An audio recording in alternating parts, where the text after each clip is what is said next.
So there was this tap on the shoulder on the subway. "Is that a sales book?" he asked. You see, I take the subway instead of driving often so that I can read. And this trip turned into just this 15-minute impromptu business consult with a man named Mandeep. I said it's more about business structure, and then I showed him the cover of the book. It was Clockwork, Design Your Business to Run Itself. He told me that he was a new business owner with an e-commerce store. And then he said, "You must be a millionaire," after I told him how many people work in my business. He told me that his mentor gave him books to read, including Think and Grow Rich. Mandeep then asked if I had a mentor. "Many," I said. "Some I've paid for, but all I've earned," I said. Mentorship and coaching, you see, are different. Mentors believe in you. They help you grow. They guide you. They've been in your shoes. They help you overcome challenges, accomplish goals, have a roadmap, and help you navigate based off of best principles. Sometimes you apply for a mentorship. But it's not a blind click on a Facebook ad and a hard sell on a phone. You earn it by showing up with an eagerness and a willingness and a virtue of the work that you've already put in. Coaching's different. Coaching's about solving problems.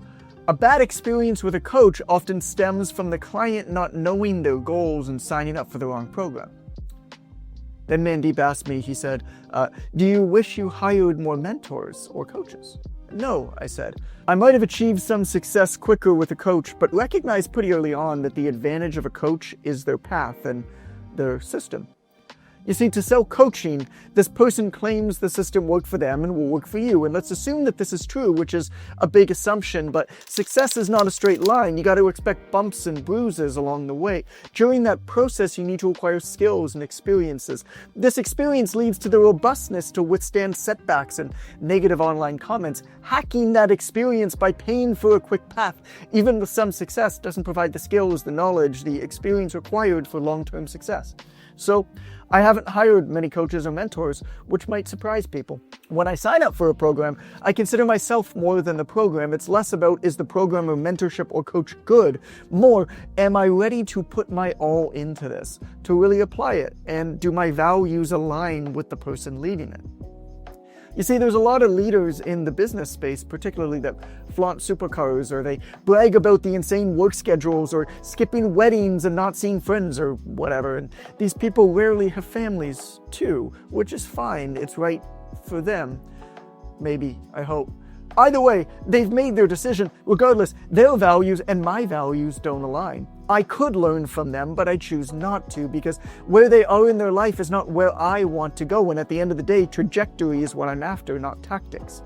In aviation, for every 1 degree you're off course, you'll end up 1 mile off course after traveling 60 miles. You got to figure out your direction. Entrepreneurial burnout and psychological trauma, it's a big issue these days. And it's because running a business is hard, and it's that many aren't suited for it, but the system hasn't been hacked. Some people have figured out a few things that work right now, and maybe that's worth paying for, but perhaps it's ill-fated ego, but I felt selecting a mentorship and committing to it is a better investment than coaching or bouncing around multiple mentorships. Maybe others have figured out something magical. I don't know. If they did, I'll never know. Regardless, sticking to one well-chosen path and not hopping from tactic to tactic, it served me pretty well. I spend as much time as possible doing the hardest and most important work that seems neglected. I read, I try, I think, learn, fail, show up the next day, and if all goes well, I win. My wins came from deeply understanding and trying things, and then separating myself from the internet nonsense to think about what happened and to find a creative solution that others missed because they were too busy copying each other. You know what I'm saying? The real problem with coaching, though, is that if the coach doesn't deliver you fast results, they get fired.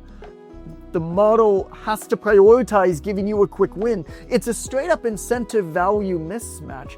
The model's fault, not the coach or the client, but the client can bypass the model's core issue by internalizing that anything worth having takes time. Paul Sappho, he's a Stanford professor, he said to never mistake a clear view for a short distance. That's good advice. In my book, The Obvious Choice, I wrote that superfluous and superficial tactics get undue attention. It's true that success leaves clues, but what's visible is like an iceberg floating with 1/7 of its bulk above water. The work that really matters is invisible to the eye. And then I added to be wary of advice that has the shelf life of a brown banana. And instead, to either categorize information as either permanent or expiring, to ask yourself, in 5 years, will this still work? Expiring advice isn't necessarily bad. It does, however, tend to distract us. I don't believe in quick results. I believe in strategy, I believe in sustainability and reliability, and I hope you do too. So as we reached my stop, and I stood up to leave, Mandeep and I, we exchanged emails. And I said, there's no shortcuts, man. You're on your own. You need to earn support from others, I said. That was a hard lesson for me to grasp, but it made all the difference. As always, thank you for watching. Please hit the subscribe if you happened upon this somewhere else. And I hope that you pass this along to one person who might find it beneficial today.